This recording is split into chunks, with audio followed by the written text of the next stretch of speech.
Welcome to the Be Here Now Guest Podcast. This series features a collection of teachings and conversations centered around mindfulness, spiritual growth, and living a life in balance. Each week, our diverse network of guest teachers and hosts offer up wisdom and practices from a different spiritual path and perspective. If you would like to support this podcast, please visit BeHereNowNetwork.com/donate. So welcome to the new-ish Ram Dass Explorers Club. This is a space that we're creating so that we can have deeper conversations around non-ordinary states, especially looking at the intersection of psychedelics, spirituality, science, and creativity. I'm curious, I do see some familiar faces. How many of you, this is your first time here, this club? Oh, wonderful. Welcome.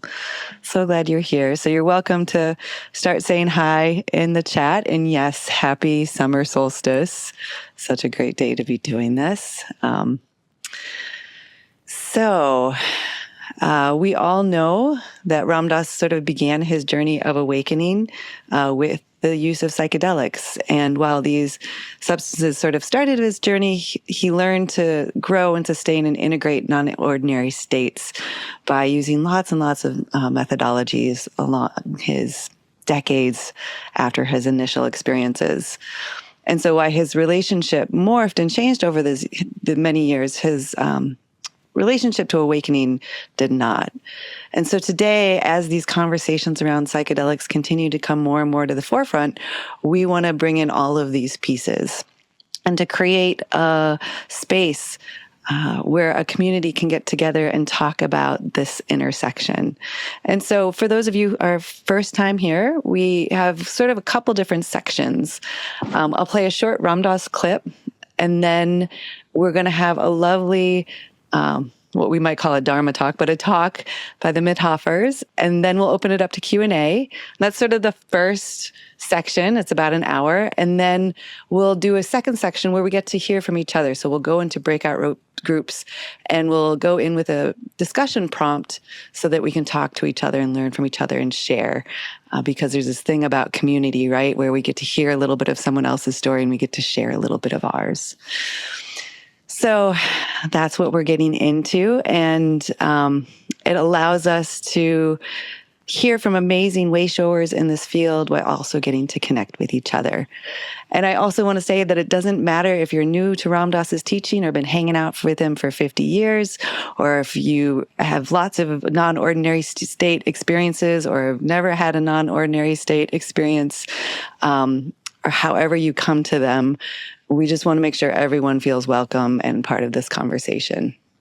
So if you don't know who I am, I'm Jackie Dobrinska. I'm the Director of Education and Community for Love, Serve, Remember. And I'm super excited to introduce you to Annie and Michael, who are this dynamic duo, and they're on the forefront of pioneering MDMA-assisted therapy. They've been pivotal in shaping the protocols and the standards of care used in the MAPS FDA trials. And they've crafted this MDMA therapy training program, which has trained over 2,000 mental health professionals worldwide. So Michael, they're both based in Asheville, North Carolina. Michael has a research office in Charleston, South Carolina, and began his journey with MAPS in 2000, spearheading the first phase 2 clinical trials, and has decades of experience in trauma treatment and certifications in various modalities like holotropic breathwork, one of my favorites, and EMDR, another great one. And he now serves as the senior medical director at MAPS. And Annie is a registered nurse and has played a crucial role in training and supervising therapists in these MAPS trials. She has about 25 years of experience working with trauma patients and working with therapies like holotropic breathwork and Haikomi therapy, and has worked with many sessions with therapists and uses innovative approaches with couples as well. Both of them work with couples. So that's one of the things we're going to talk about today, which I'm excited about as well. So they're just offering a lot of expertise, a lot of knowledge. And it's just such a joy to be here with both of you. Thank you for being here. And before we jump in, I want to play this quick clip. It's kind of sort of a jumping off place because it is the Ram Dass Explorers Club. It seems appropriate to start with a short clip from him. Oops, I'm going to stop that. And I'm going to make sure that the sound is correct. Okay, let's try that again. Here we go. So when we come to the distinction, besides all of that has been the problem of the society that leads to drugs used as withdrawal or as avoidance. The other end of it is the sacramental use of chemicals, in which chemicals can be used as instruments for regaining our own divinity. And it has been used historically through culture after culture, for generation after generation. And we have now legally thrown out the baby with the bath, in a sense, because we were so afraid of the dirty bathwater. We opened the thing and the baby went too, and the baby we needed. And so it has gone underground. The effect of those chemicals, although it isn't precisely known, it appears to work on the synapses of the nerve fibers, where the nerve fibers meet, which is usually coded. It's encoded that we learn a coding. We train our nerve fibers, if you will, into habits of thought, so that when I hold this up, you see hand, for example, and you say hand.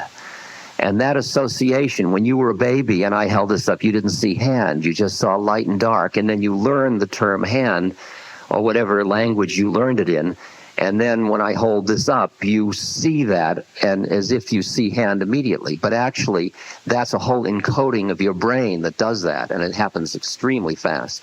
I'm like, are you hearing this all? So, what this chemical seemed to do was that it seemed to override those codes, to allow you to look freshly at the universe with the same innocence that a baby might look at it. And then as the chemical wore off, and you came back into it didn't destroy the habits, it just set them aside for the moment. It overrode them. And as those habits came back in, you would begin to see the way you were, if you will, you would see the structure of your ego, or the structure of your mind's way of defining the universe. And so with that, just nice to have a little tether with his voice. But I'm just really excited, as I said, that we get to share this time with Annie and Michael. And I will just turn it over to them so they can take it from there. I know we wanted to start by sharing a little bit about your relationship to Ram Dass. Do you want to start there? Hi. Hi, Good yeah. evening. Good morning. Great. Looks like you're in lots of different places. Yeah, the UK, it's pretty late. I see somebody from there.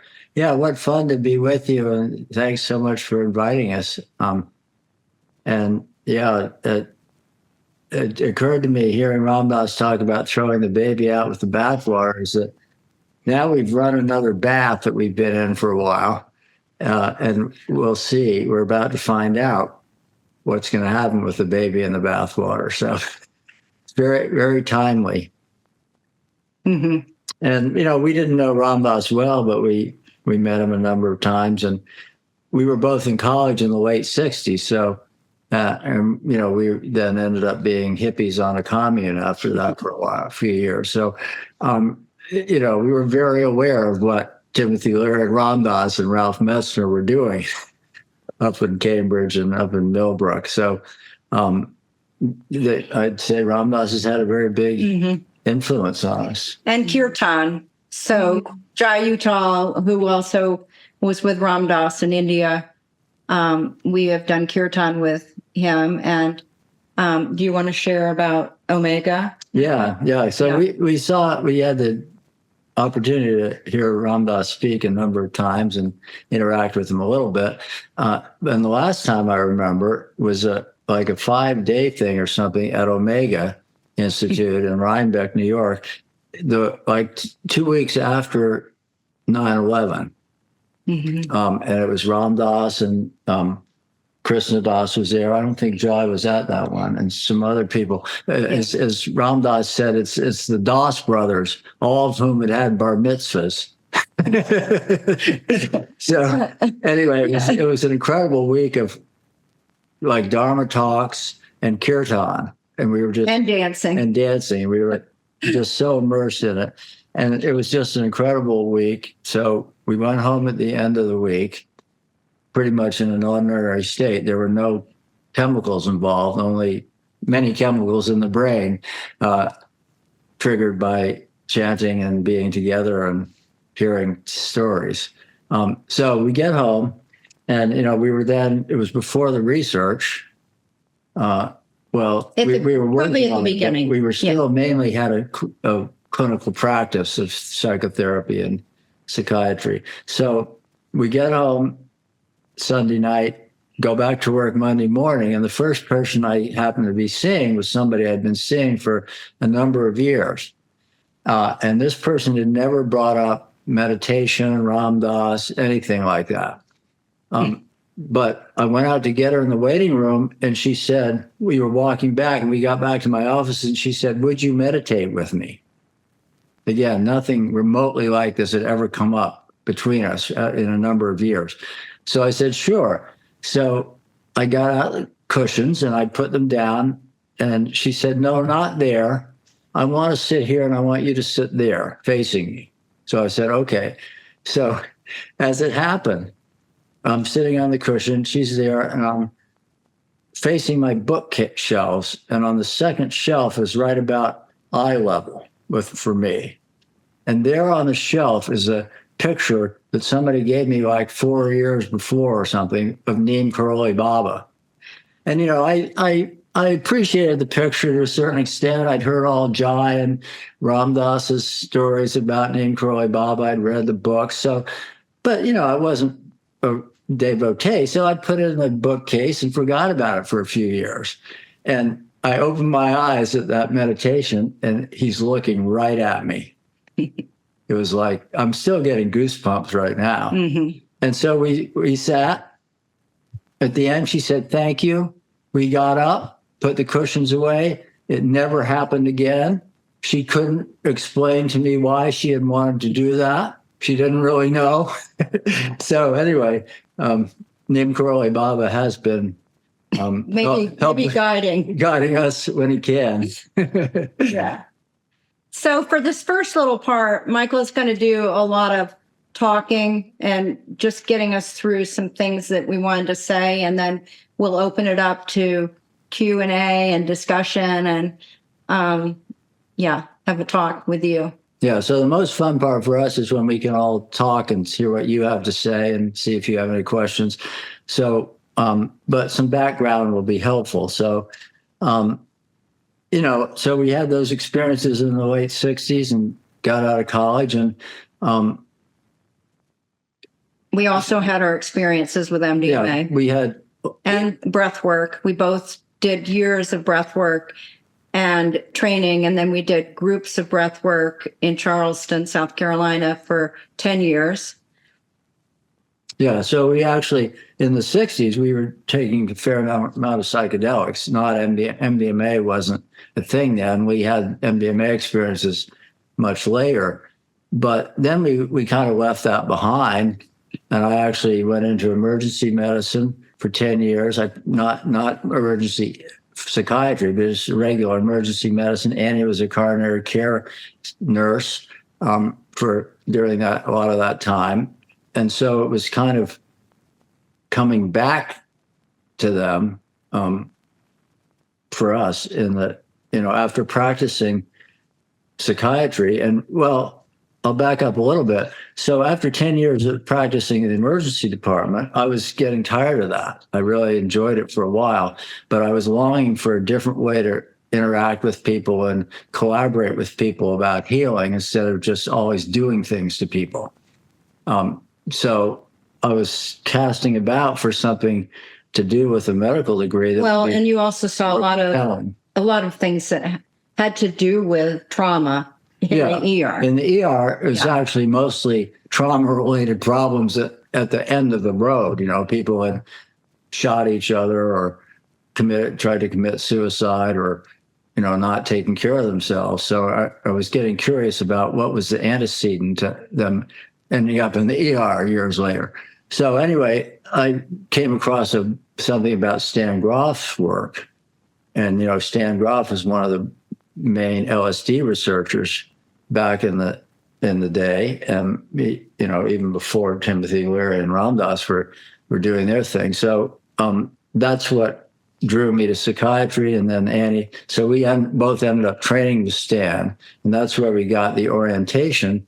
And basically, what Stan said, just what Ram Dass said in the clip, in a way that, you know, these are tools for accessing these non-ordinary states of consciousness. It's not about the medicine, and the medicines are not the only way to do it, which Ram Dass demonstrated in the latter part of his life. So that was very much the philosophy, and very much the philosophy that, you know, there's this inner healing intelligence, self-healing capacity, and what we're doing is helping people access that. We don't know how to heal them, but we want to support them in finding that out because they know how to do that.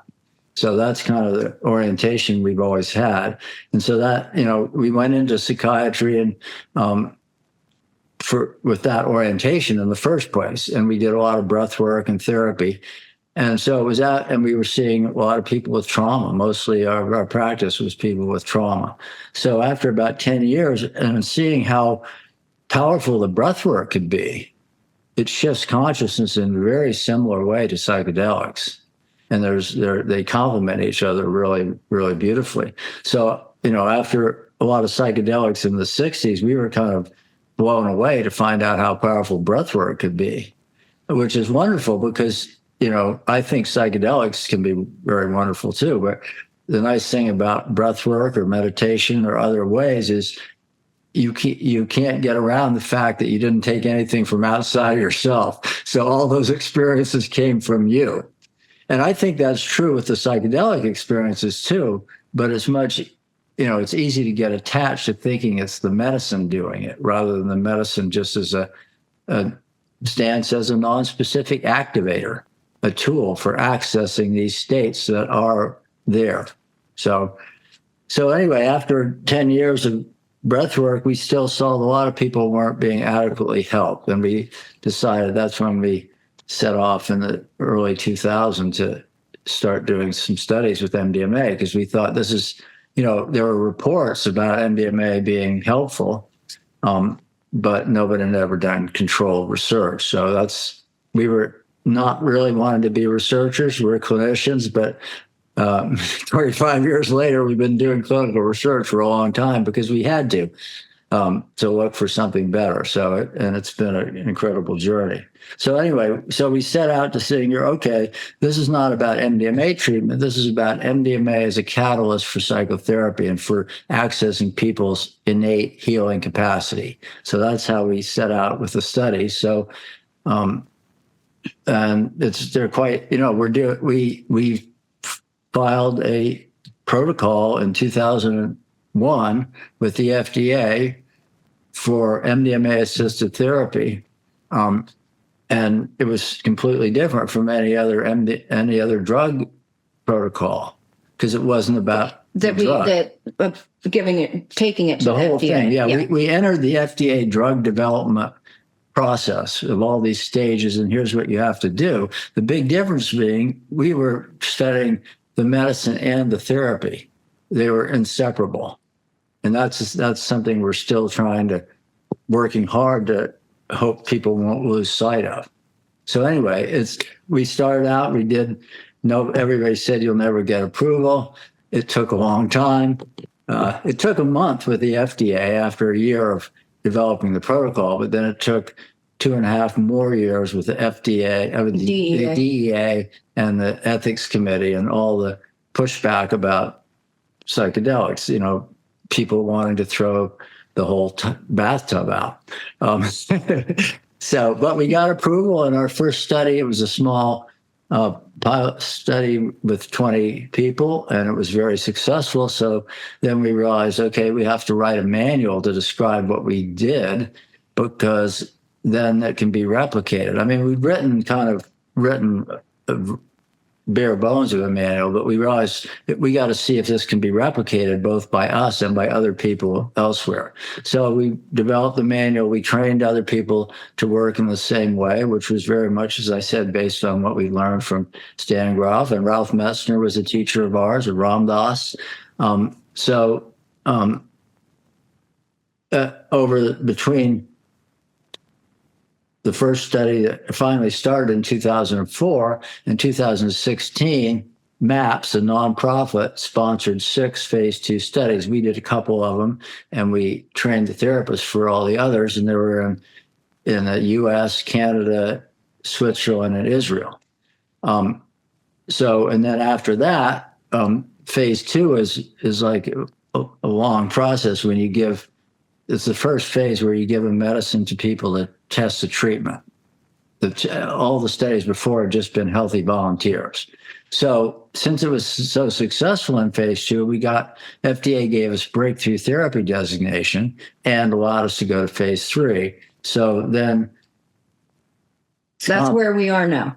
We finished phase 3 now. So then MAPS became MAPS Public Benefit Corporation, or added MAPS Public Benefit Corporation, which changed the name to Lykos Therapeutics. So it's a little more corporate now, and it's only partly owned by the nonprofit. We liked it better when it was all owned by the nonprofit, but there wasn't enough money to get it done.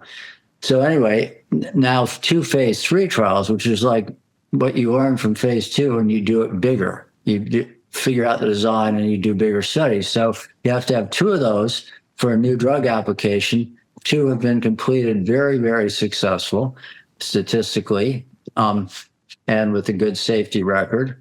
And a new drug application was filed in December. And some of you probably know, the FDA asked for an advisory committee, which they often do, especially with anything controversial. So there was an advisory committee meeting a couple of weeks ago, which did not go well. And the advisory committee voted against approval for the majority, 9-2 on one thing and 10-1 on the other. So that was disturbing. There's a lot going on about that. But I think basically, I think it's very likely the FDA will not agree with the advisory committee. So they have to decide by August 11th. We don't know. It's nerve-wracking. We thought the advisory committee would be much more positive, but a lot of stuff came up, including, we had one sexual boundary violation in one of the phase 2 studies in Canada, which was terrible. It happened in 2015. We found out about it in 2018 and put it all on the MAPS website. So it's been on the website for like 7 years now. But then in more recent years, there's been a lot of media about it, which, we never tried to hide. We welcome the discussions, but a lot of people don't seem to be interested in actual discussion. So I think it's an interesting thing of, there was a lot of political throwing out the baby action in the beginning. In fact, if it hadn't been for that, the government would have funded these studies 30 years ago. Well, more than 30 years ago now, probably, because the data, the reports were promising. It should have been pursued, but it was the prejudice against changing your consciousness that kept it from happening. That is what kept us from getting approval for 2.5 more years from the DEA. But then once we began to get data, that kind of went away for a long time, a couple decades almost now. But now it's coming back. Now that we actually have very promising data and good safety, it's not perfect. There are concerns about every drug, but now that we're in danger of success, the fear and the prejudice against changing your consciousness is coming back up. So that's where we are now. I'm pretty hopeful still, but we'll see. So anyway, those are the studies, but also I'll describe about the design of the studies is also very different from most drug studies. The drug is only administered 3 times at monthly intervals in all-day sessions with 2 therapists. 8-hour sessions, and then in most cases, people spend the night afterwards, and then we meet with them again the next morning. And those are preceded by 3 90-minute preparation sessions, which is extremely important to connect with people and to talk about this idea of what, how we're approaching the therapy, because most people are expecting that we have a plan, we have a way of healing them, and that's what we're going to do. And it's kind of just disconcerting sometimes when we're like, we don't know what you need, but we trust that we'll find out if we all have beginner's mind as much as possible and try to set aside our agenda. Doesn't mean therapy doesn't happen. There's sometimes a lot of interaction and sometimes elements of many kinds of therapy come in. But the main point is we don't have an agenda about that. We follow and support what naturally arises for people, partly because they've taken MDMA, and MDMA is a catalyst, and partly because we all have the intention of being together and spending the day exploring. So talk a little bit about MDMA and PTSD. So PTSD, I'm sure most of you know a lot about it, but it's a very tough thing to have. It happens after trauma, and people are really debilitated by flashbacks, intrusive memories, hyperarousal, not sleeping, anxiety, avoidance of people and situations, avoidance of our own emotions, and negatively skewed thinking and emotions. So it's and half the people with treatment, a lot of people don't get treatment. Even if they get treatment, half the people still have PTSD 5 years later. So it's just we don't have adequate treatments. And part of the reason it's hard for people with PTSD is therapy is very hard to start to do when you have PTSD. The fear of talking about things can keep you in shackles. Yeah, the avoidance keeps it going. And the avoidance is very understandable because if people start revisiting the trauma or talking about it, they either get overwhelmed by anxiety often, or they just emotionally shut down, and then it doesn't really help. So they're constantly in that dynamic. So one thing, there's a lot written about MDMA mechanisms and things. I think the main point is we're so far from understanding the true depth and richness of these experiences that we need to not be reductionist. But there are some interesting things that make sense, like MDMA decreases fear, decreases activity in the amygdala, the fear center, increases higher processing. So that would make sense that it kind of gives people a few hours where they're not emotionally numb, but their fear is held at bay enough.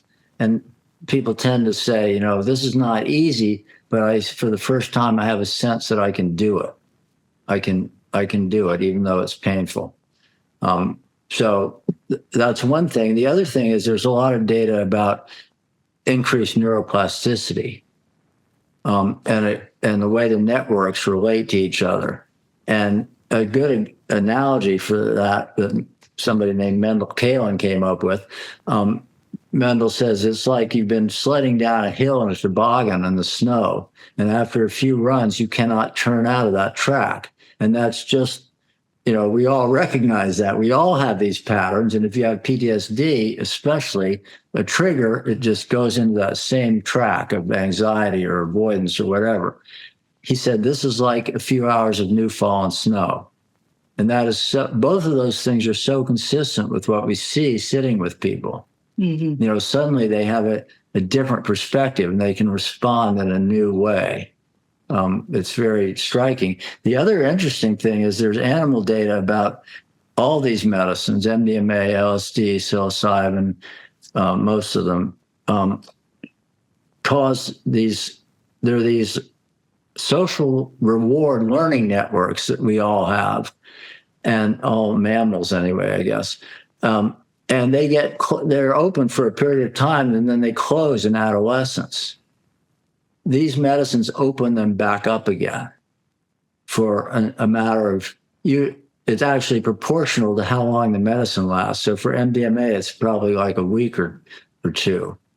And that's just why it's so important to have integration. Yeah, I didn't mention the integration sessions much. So right. Maybe you should say more about those. Well, it's not a magic pill. For people with PTSD, it takes a lot of work. And a number of our participants said, I don't know why they call this ecstasy.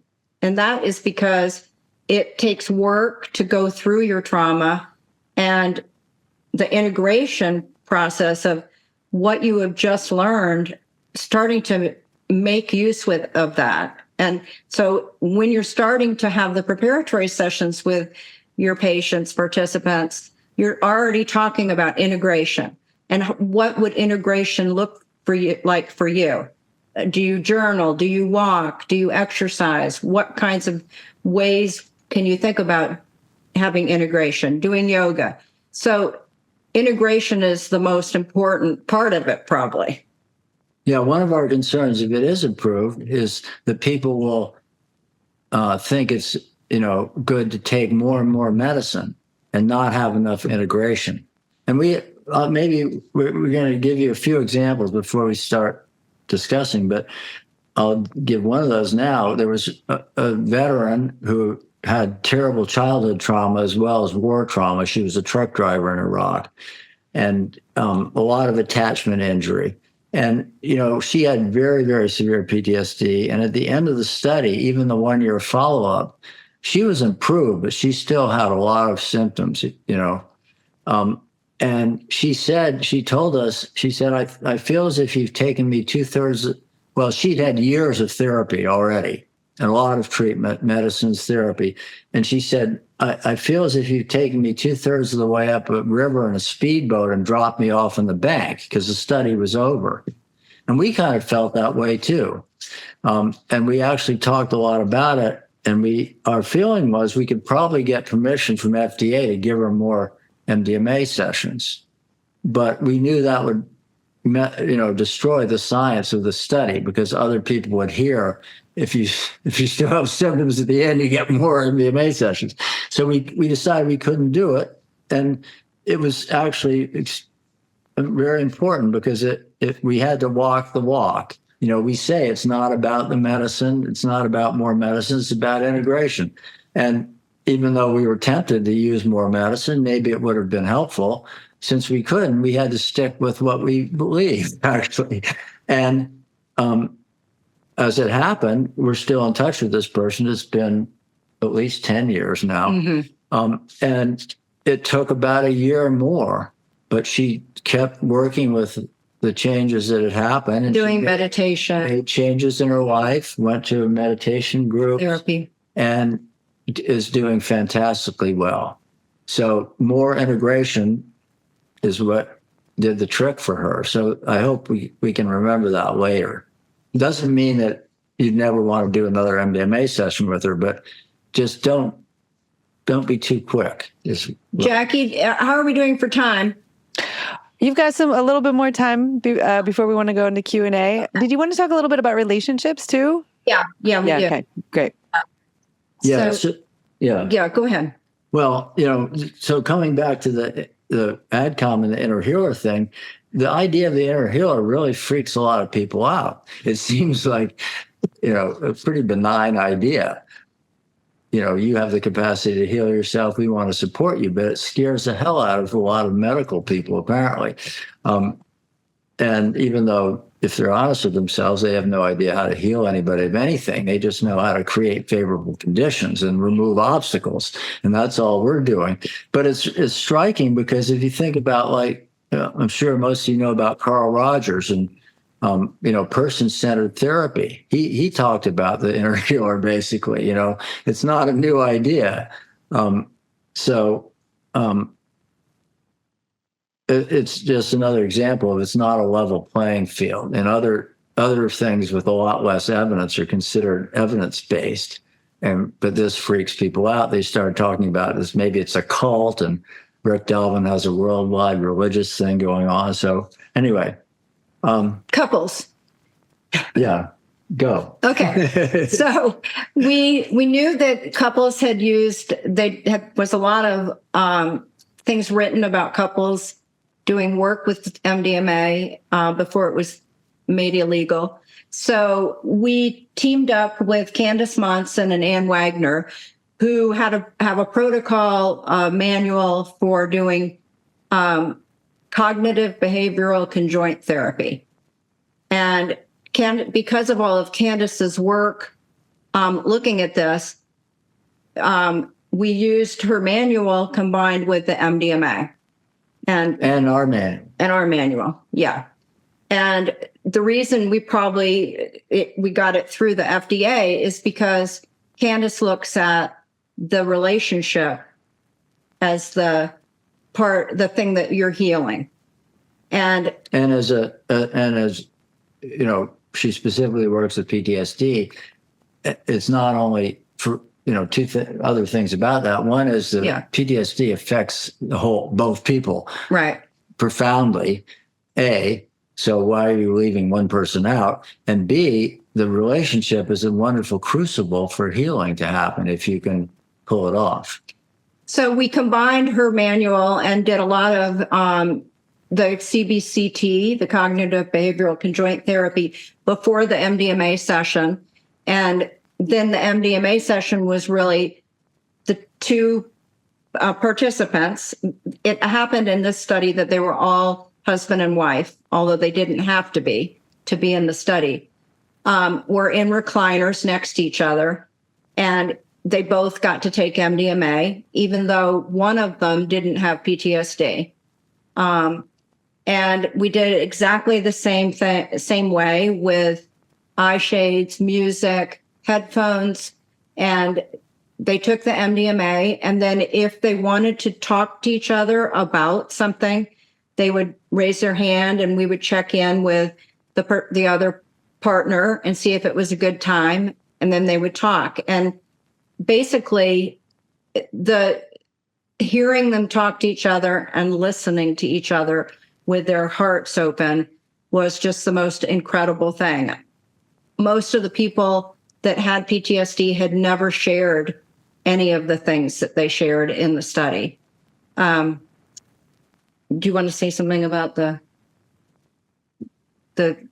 partner? Oh, yeah. Well, and it was, because we couldn't figure out how the FDA would ever give us permission to give medicine to two people at the same time when one didn't even have a diagnosis. So, and I was pretty skeptical about Candace's therapy at first, because cognitive behavioral therapy is not so much my thing. I'm not against it, but I'm, not how either of us work. But we were pleasantly surprised to find how useful it could be, especially for the integration period when you've got two people and it gives some structure. And Candace and Ann were, I think, pleasantly surprised to find out you didn't need that during the MDMA session.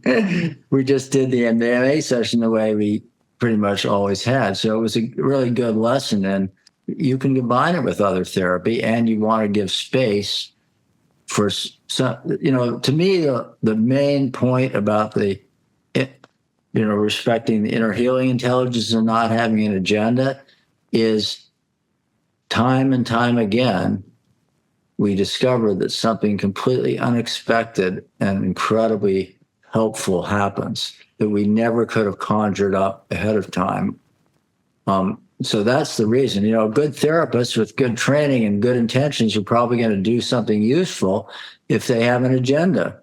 Okay. But with these medicines, you've got an opportunity for something that might be much more profound and, a new course down the mountain. So to me, that's why we feel so strongly about the orientation toward the self-directed or inner-directed approach. So another interesting thing about that study was the partner that did not have PTSD. When they started and they signed the informed consent, they were thinking, okay, I'm here for my partner who has PTSD. And that's what we're doing. And, we said, you're going to have your own experience too. You're going to be taking MDMA, so you're going to have an experience. But it was just interesting to see how suddenly, once the MDMA was there, people are like, the people that didn't have PTSD are like, uh-oh, I guess I have some things I need to work on. And, for instance, one woman who had never talked about her mom dying when she was 20 and how she had to take care of her dad and not take care of herself when she was 20.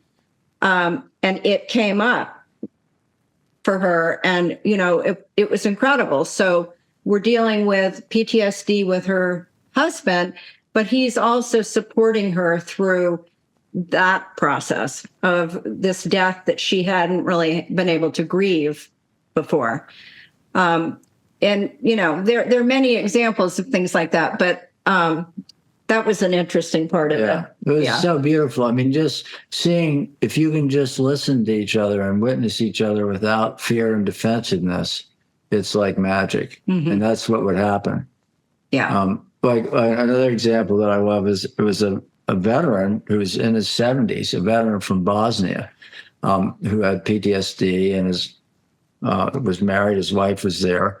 And in his first session, they're in their recliners and they have periods inside by themselves, and then they can talk if they want to, checking with the therapist if it's a good time. So she was lying there with her eye shades on, or listening to music, and he motioned to, it was Annie that went over. Mm-hmm. And so he went on and he talked about this whole thing about all this judgment about the way he behaved in the war, and that there was something wrong with him. And going back to in the womb, he could remember how beautiful it was, and then coming out and having his mother tell him there was something wrong with him constantly. So it was a very profound discussion. And about halfway in, his wife, first she took her headphones off. Two people would do it. Annie and Candace were in there. Or Annie, that's okay. That doesn't matter. I was watching. The others watched on video. Anyway, she does this, starts listening, and then by the end, and he's been crying and talking about it, and then he looks over and he sees that she's been listening. He said, "Oh, you've been hearing all of this?" And she said, "Yeah, there was nothing wrong with that little boy." And everybody in the room burst into tears, I think. Yeah.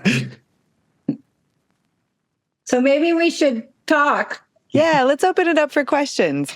And I'd also just want to say, when you were talking about following the innate intelligence and going in without an agenda, several times this phrase came up, which is becoming an environment so someone else can come up for air.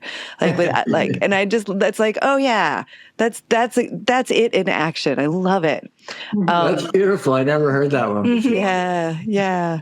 Thank you. This is so exciting. Are you Go ahead. Call on people, or do we? Yeah. So I'll call on people and unmute them, and we'll go from there. So, David, why don't you go ahead? Oh, before you start, I do want to say, so you just raise your hand by. There's a reactions button, and the raised hand is in there. And because there are a lot of people and we don't have a ton of time, we ask that you keep your questions relatively succinct so we can get to as many people as possible. So with that, now, David, go ahead. Oh, he just walked away. He's back. He's back. Great. I like your green room. Now it's purple. Yeah. Oh, yes. My LED lights gets me into the psychedelic. Now it's green. That's great. Oh, David, there you go. Go ahead. So sorry. Well, I had a question about the inner healing intelligence. You're saying that the MDMA acts more like a tool that facilitates that process of inner healing inside oneself. But we do have different interpretations. Whereas in ayahuasca sessions, it's literally the spirit of the vine or the plant that is doing the healing inside of you. And then on the opposite end, we have psychoadaptogens, which have isolated the property of neurogenesis, which is saying that's the method of healing and has no trip or a mystical experience at all. Now, I see that in the criticism put towards the council for the FDA that the inner healing intelligence wasn't scientific enough. So is there a model or is there data that we have that could scientifically prove the inner healing intelligence? Or would we have to accept as a spiritual assumption that it is the doorway to the numinous, and it's something that science can't fully understand?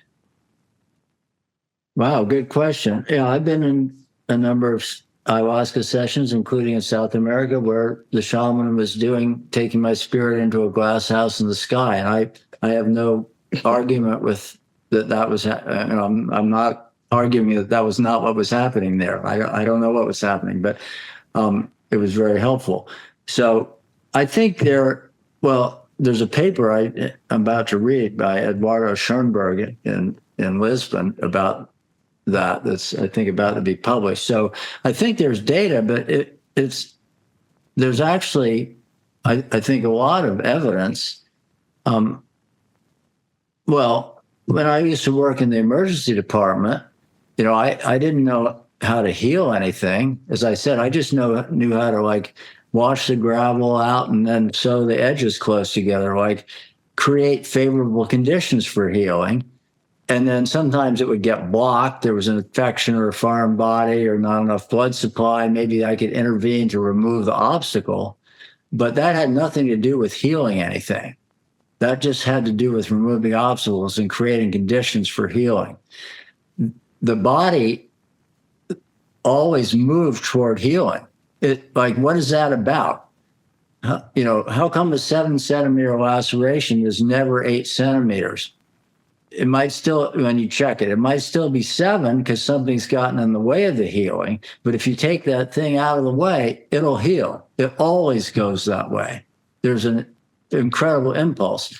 Immunotherapy for cancer is based on the same principle. You just figure out ways to stimulate the body's capacity to heal. So we accept it. I'm sure I would love to learn more, and we'll learn way more about it over the years, but it seems like we don't complain about sewing wounds back together because we don't have any evidence that there's anything that's going to heal them if we do. And the other thing is like, who is going to pay for the studies? Like, if you were to design a study, who's going to pay for that? Not the NIH. They haven't paid for any of these studies. That's why, internal family systems and Hakomi, those are not evidence-based therapies because you don't have the money to study that. Well, internal family systems. Well, now they do now. Based on one small study. So that was enough to make, which I'm a big fan of IFS. I'm trained in it myself. But, what it took to call that evidence-based is so radically minimal compared to what we've done. Yeah. Thank you. Thank you. Thanks, David. Yeah. Thanks, David. You can discuss this in your small group too. Yes, it's a great. How to design that. And when you come up with the answer, let us know, please. Love it. Amy, go ahead. Okay. Hi. Thank you so much. I didn't know about either one of you, but I'm just so grateful for all of your work and dedication and trying to push this through a ridiculous system that now, hearing what just happened in the advisory group, I know that must have been crushing. And I just have so much hope that can still keep moving, just because of that one thing. So anyway, thank you. Thank you. I want to talk about self-healing. and this, the inner healer, I know you're working to get this to the masses through the system. And this is called the Explorers Group, right? So a lot of us are kind of like focused on self-healing. I am right now. I'm new to, but I've been journeying solo, actually, after a couple guided, the last two, not with MDMA, but with psilocybin. But I'm curious on your thoughts. It's like, I know the work you're doing and you've dedicated yourself to, but I know you were explorers yourself. And I'm curious about those of us who don't want to wait and aren't waiting, to heal ourselves with these amazing medicines. And also that when they do come online, therapy is so ridiculously expensive. I mean, I can't even have it right now, the therapy I want, because I can't afford it. And so when I think of somebody spending all day working with someone, like having that spaciousness, which is what we need and is so beautiful. But in our system where the dollar is God and time is money, what is that going to look like? So those are my two things, like just solo healing, like just, kind of putting yourself out there, doing what I'm doing right now. Any thoughts around that? And then also, who's going to really have access to this, and what is that looking like? Is it going to be the rich, like a lot of things, or is it going to be, will a lot of people have access once this gets pushed through? Thank you. Well, thank you. Yeah, we're explorers. I think I'm glad you don't have to wait. It's taken way too long. And as far as self-experience, my personal feeling is that can be great for some people, and always have a trusted person available that you could call and that you might even want to check in with. I think that's really important, and have it set up ahead of time. It would be my advice on that one. Access is a huge problem. In some ways, that's why we set out to do the research in the first place, because we could go get psychedelic sessions when we wanted. Most of the people we knew could, but all the people we were trying to help with trauma, with PTSD, most of them couldn't afford that. They could come to therapy either on a sliding scale or because they had insurance, but they wouldn't do anything illegal. And so it was partly about how do we get access to more people. Of course, that is very fraught with, as you say, I would say, non-system that we have. So that's one of the big questions. Lycos is a public benefit corporation, so our hope is that they will make, they want to make money. If they're going to make money, use it for patient assistance and maybe pay for the therapy.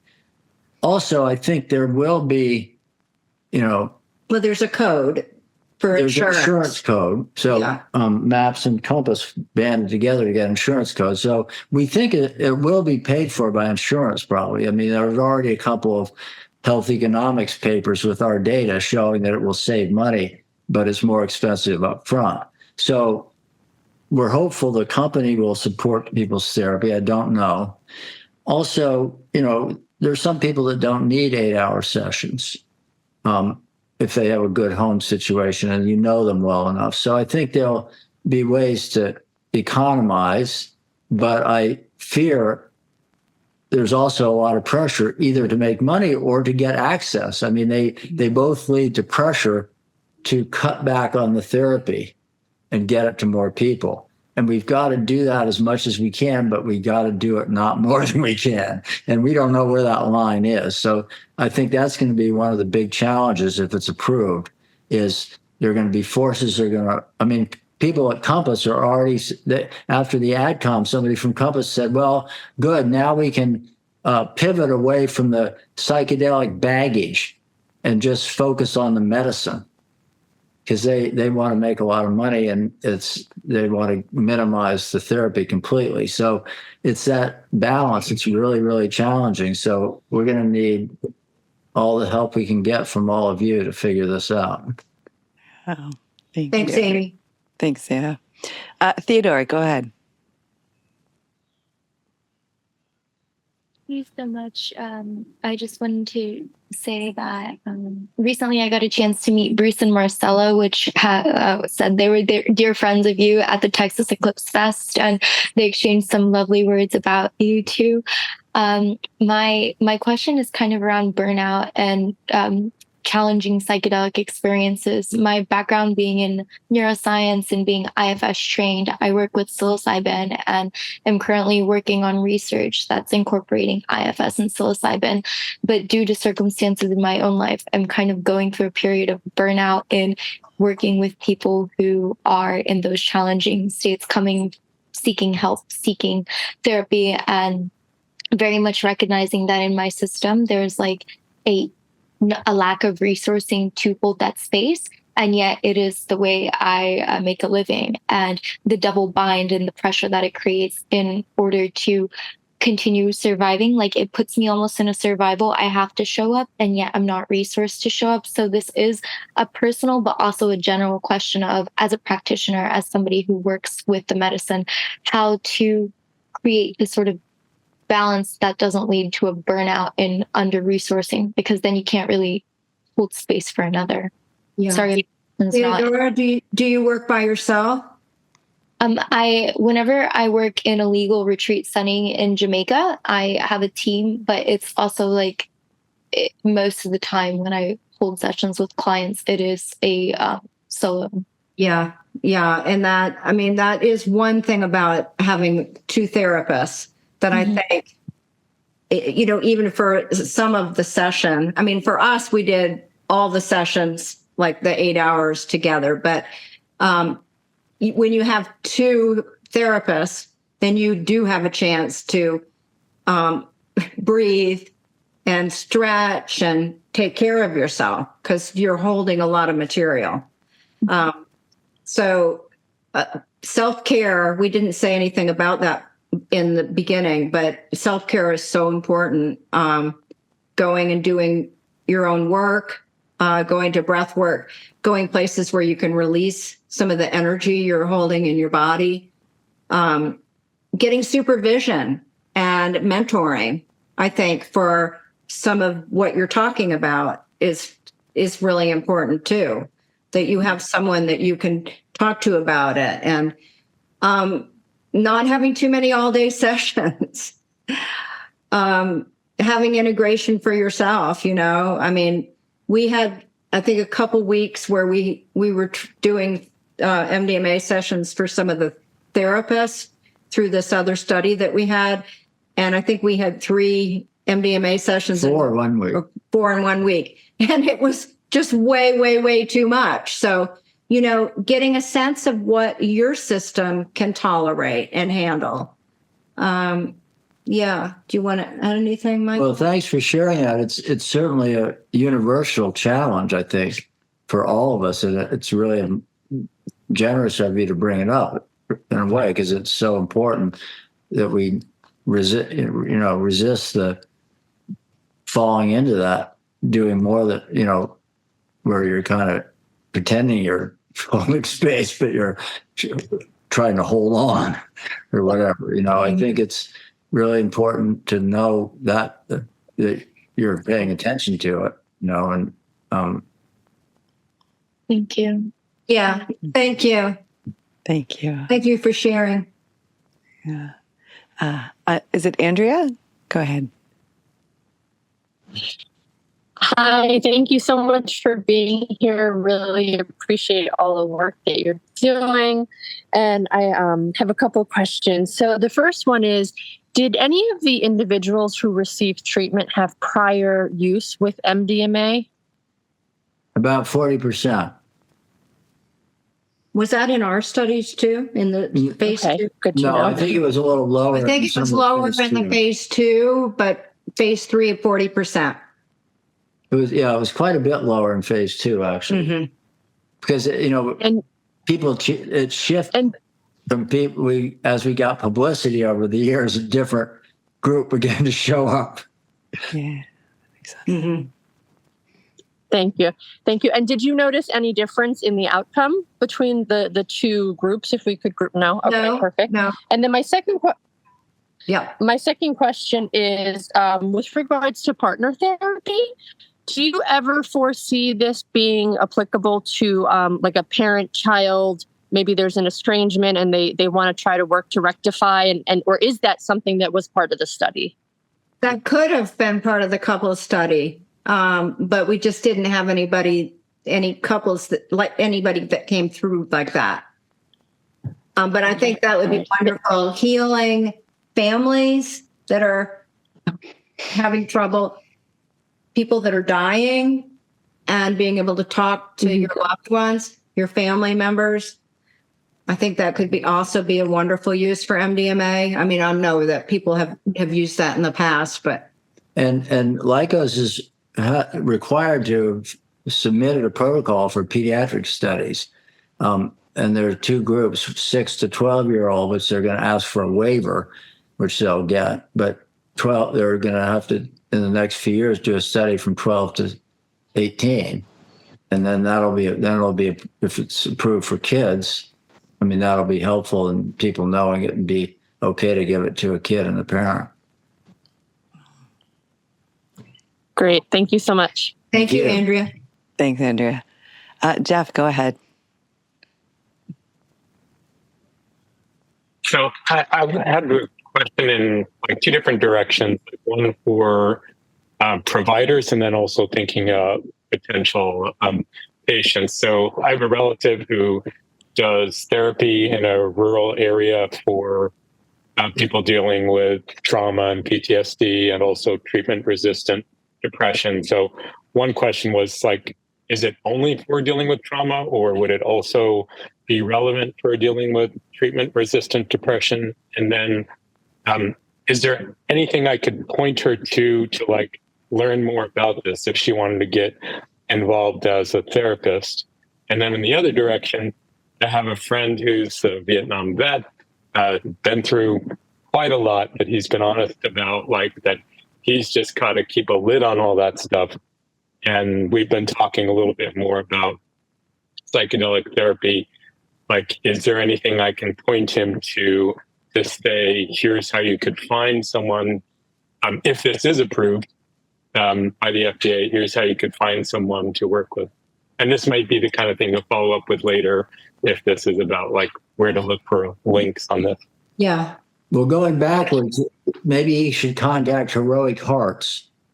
Okay. A lot of veterans who are interested in helping other veterans in this area. So, and sadly, we didn't have anybody from the Vietnam era. We had a couple of people that almost enrolled in our early studies, but as you just said, they'd had a lid on it for so long, they decided they weren't willing to take the lid off. But so there's that part. What was the? Wait, there's somebody. Okay, yes, treatment-resistant depression.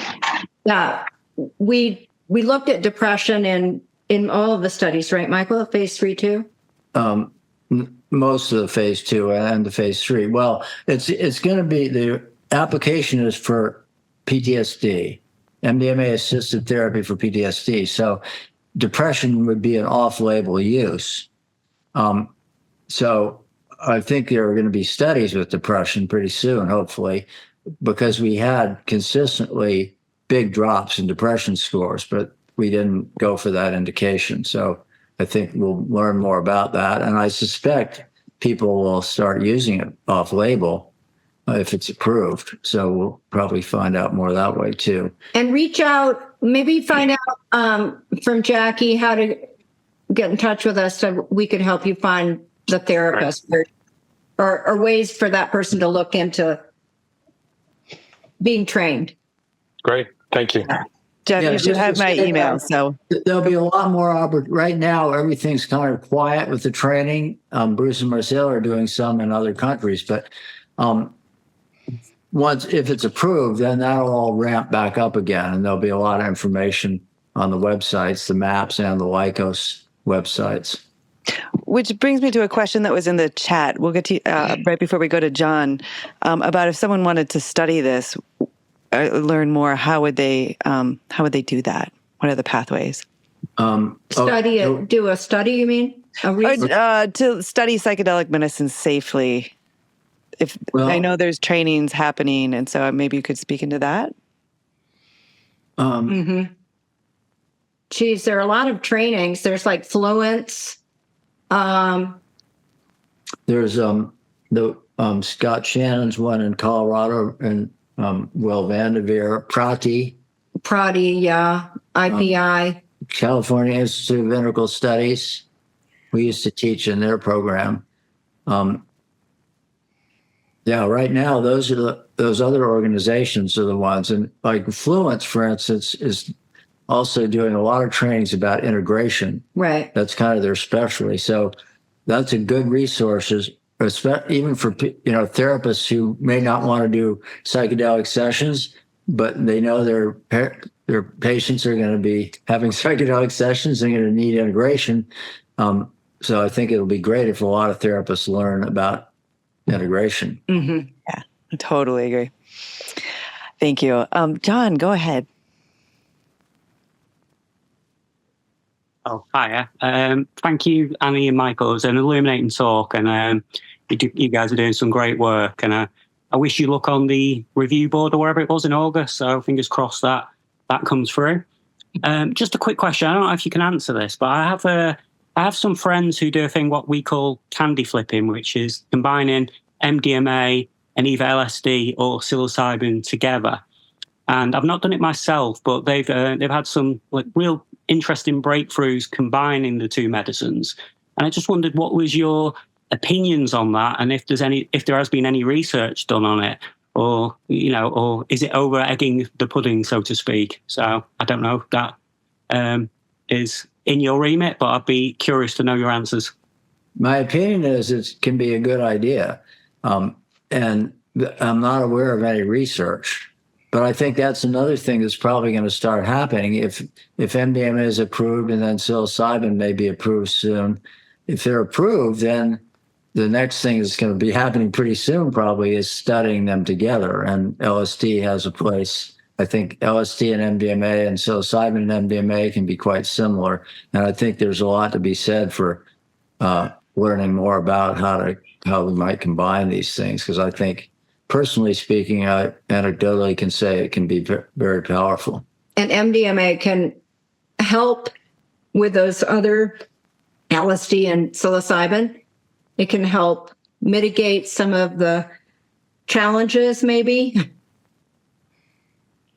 That was what my friend said. That was that they used them to kind of, the fear of a bad trip, et cetera, and they would take a dose of MDMA, and it would take that away from them, allowing them to dive into the other side of it and experience it without as much fear going in. So, and that's such an interesting thing, John, because I have real mixed feelings about that. In one way, of course, it can be helpful to not be overwhelmed by fear and have a different experience. It can be very beautiful and powerful.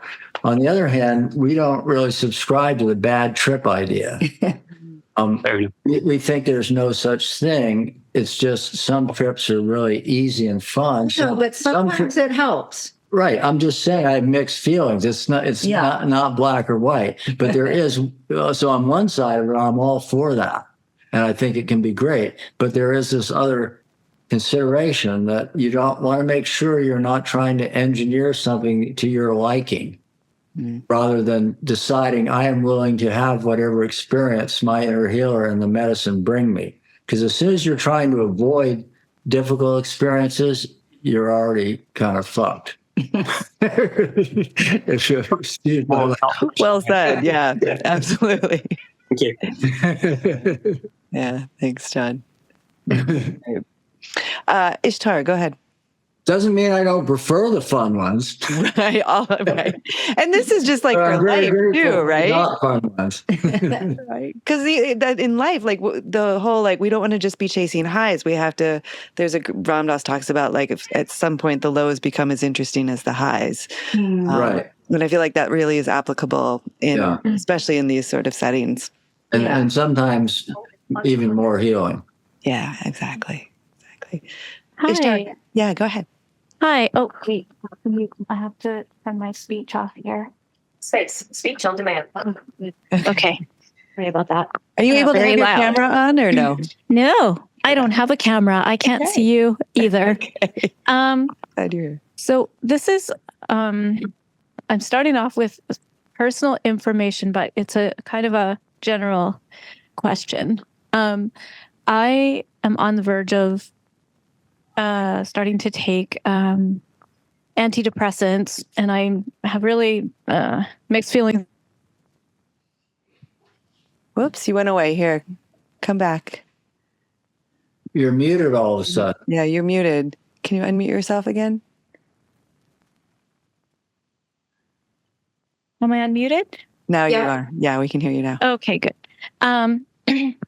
So I'm wondering, can you give me some general information about using things like SSRIs? Like, this is not medical advice if you need the waiver, but I need to start really looking into this, because I'm having trouble finding a way to function at all, being really depressed and having long COVID brain. And I would also like to use these things. Oh, is that a kitty? It's my cat saying hi. Oh, hi, kitty. So yeah, just anything you can talk about in general with that, or resources you could point me towards. And also, I'm one of the many people with I have chronic illnesses. My income's really low, and I'm really excited for this research and for these things to be available to people. But I'm also my doctor won't investigate anything, and in terms of from a medical standpoint, and I'm really concerned for the lack of accessibility, especially I live in Canada. And where, Kansas? Canada. Okay. Canada. Where in Canada? Ooh, in Victoria, BC. If you know of anything, I'd love to know. We know some people in British Columbia. No. Oh, I could give you my email. Mm-hmm. You want to email Why don't you find out our email and email us? Well, okay. Is that in the... You can email me, because if you're here, you got an email from me. Okay, I'll just reply to that email. So you can reply to that, and then I can get you connected. Okay. So, but good. In general terms, just because you were saying how people can mix MDMA and LSD, can you just talk about generally what is known about mixing things? And that's really interesting hearing you talking about not making the experience, not making it what you want. I find that really interesting and helpful. And yeah, that's the thing about the inner healer. It doesn't always give you what you want. Yeah, totally. Mm-hmm. Well, I'm sorry you're having those challenges, and I certainly don't know what the right medical advice for you is. Oh no, and I'm not asking you that. I hear that. Yeah. Okay. We as far as SSRIs, antidepressants, we did not combine them with MDMA. People are probably going to study that soon, but it is known that SSRIs block most of what we consider desirable effects of MDMA. Whether you can override that with dose is another question, but then there's certain theoretical risks of the serotonin syndrome. So, obviously it's a much different approach, using antidepressants to decrease symptoms directly rather than processing what might come up underneath. There are different times when it's more appropriate, and different people choose different things. Personally, I would think it's very worthwhile to investigate other kinds of treatment, especially since ketamine is, good evidence for depression, and it's legal. I know. I just haven't I support your figured out where to get it. Yeah, that's a challenge, and I don't mean ketamine without any therapy either. I mean ketamine in a similar model where you're using it as a catalyst, not where you're just having an infusion and going home and wondering what the hell happened. I'm sorry you're having trouble with access, but please email us, and I don't know if we could help or not, but we could. Well, thanks. Yeah, I will email you. That's exciting, and also I feel like I feel like your kitty is Your kitty is giving me therapy. I love You're good at that. Well, too. You're good at that. They are. Oh, thanks. I like kitties better than antidepressants in a way. Well, I don't want, like, I don't want to do them generally, but I'm in a place where, like, I can barely function, and I feel, I can't even get basic things done. Like, and, so. Yeah, I'm sorry. I'm really like, yeah. So it's like, I have to do something, whether it's that or whatever it is, to survive. Like, and if it's short term, and then it gives me some latitude to figure out other approaches, and just to get some momentum, whatever. Yeah, and I encourage you not to have judgment about if you decide antidepressants would be helpful for a time. And one thing about ketamine is it's okay with all antidepressants except Lamictal. Oh, wow. Okay. Well, I'm feel a lot better about other things than antidepressants. But so that's how hard it's been for me to be at the point of that I'm like, okay, I might do this. Yeah, and they're not mutually exclusive in the case of ketamine and antidepressants. Mm-hmm. Yeah. Well, thanks. Thanks. I wish you well. Yeah. Yeah. Thanks for sharing, Ishar. Yeah, thank you. Thank you. And thank you all for being here, for your questions and curiosity and the chance to explore. And thank you, Michael and Annie. I mean, really, this is such a gift to be able to sit in community with you and ask questions and hear about what's been happening from the inside. It's really a gift. Thank you. Thank you. It's a gift for us to sit in community with all of you. What a nice experience. Yeah. So this is when we're going to sort of move into phase 2. And before Annie and Michael, you take off, I'm curious if you might have a discussion prompt based on what we talked about that we might send people to breakout rooms to discuss. Oh, wow.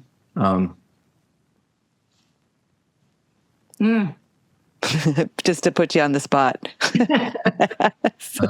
Oh, gee. Well, should this be kept in the underground, or should it be medicalized? Or should we have both? It's a great discussion prompt. Yeah, thank you. All right, so we're all going to give a great big applause to Annie and Michael for being here. Thanks for having us. Yeah, it really is. Thank you. Yeah, I really enjoyed it.